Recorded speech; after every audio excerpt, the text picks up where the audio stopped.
bavukani inshuti z'Imana abari hafi n'abari kure ndabaramukije amahoro ya Kristo. Umwami Imana abagirire neza. Ndi pastori Bukuru Etienne nkaba nukozi b'Imana kuri Cathedrale Saint Andre ku Mukoni. Nkaba nagomba ndabashikirize kubijanye n'imisi 16 yahariwe kugwanya amabi akoregwa abakenyezi n'abigeme, aho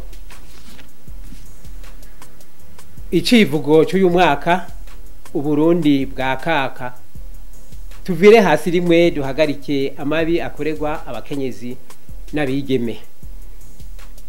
Ico civugo cabaye mu Burundi, ariko kandi natwe abakozi b'Imana bakorera muri iki kirere muri iyi misi 16 yahariwe kugwanya amabi akoregwa abigeme n'abakenyezi, aho twahawe iki civugo ngo Uburundi bwa kaka tuvire hasi rimwe duhagarike amabi akoregwa abakenyezi n'abigeme, twifasanije n'amakungu, aho iki civugo ari mpuzamakungu cyahujije abantu bose. Twagomba tubashikirize natwe uko nk'abakozi b'Imana dukwiye kandi dushikira uwo mugambi kurandurana n'imizi amabi yose akoregwa abakenyezi n'abigeme uko ari kose, kugira ngo Uburundi bwacu buzogire kazoza keza. Tutaravye rero igitsina canke ubwoko canke icari cyo cyose kidatuma duhuza n'uyundi, turifashisha iyi mirongo y'ubutumwa bwiza uko bwanditswe na Yohana, aho hatwereka neza akarero inkuru ijanye naho Yesu Kristo yaganira n'umusamariyakazi.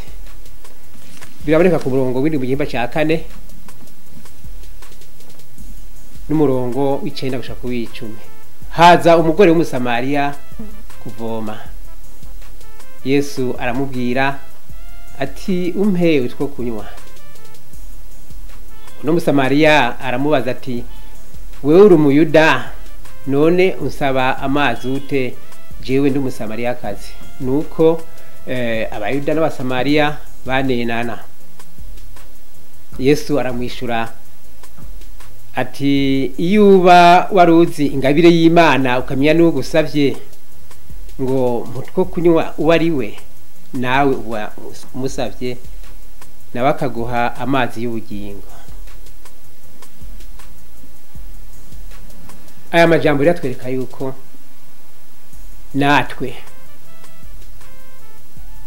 tutovugana n'umuntu utodasangiye igitsina, tutoyaga canke udusangire, kuko muri ico gihe abayuda n'abasamariya ntibasangiranye by'ukuri, wari umugenzo, wari umuco w'ico gihe.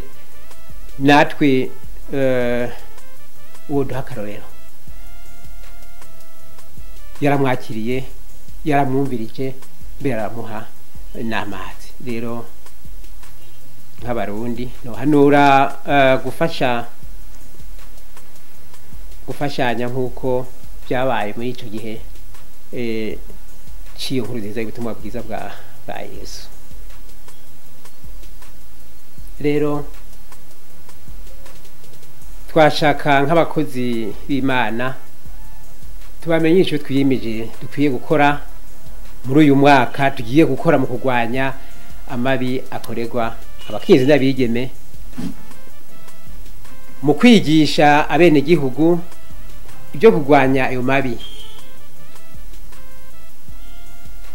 kandi kudahohoterana canke hakabaho gufasha n'abahohotewe mu ngo no mu bindi baba badahurije ko. Tukaba twiyemeje kumviriza abashikiwe, tukabiyegereza, tubumviriza, twumva yuko ibi byabashikiye baremereye batobyitura canke bitorangira batarose indemeshanyo twemeye kuzobaremesha no kubasengera mbere tukabafasha mu kubereka aho bo kwitura inzego zose zishoboka mu butungane kugira ngo ibyabashikiye ntibibe ibintu birengaho nyine nk'aho umenga ni ibintu byiza ariko birababaje. Ikindi twiyemeza twokora nuko tugiye kubunganira mu bikoresho badafise byoba byatewe n'ihungabanywa ryabashikiye kugira ngo baronke bumve ko bashyigikiwe tubatera intege. Ikindi tugiye kubaba hafi, tuzobaba hafi cyane tubakurikirane muri icyo gihe cyose bazomara bo bashikwe n'ibyo bihe bigoye bakirindiriye inyishu ibibazo byabashikiye.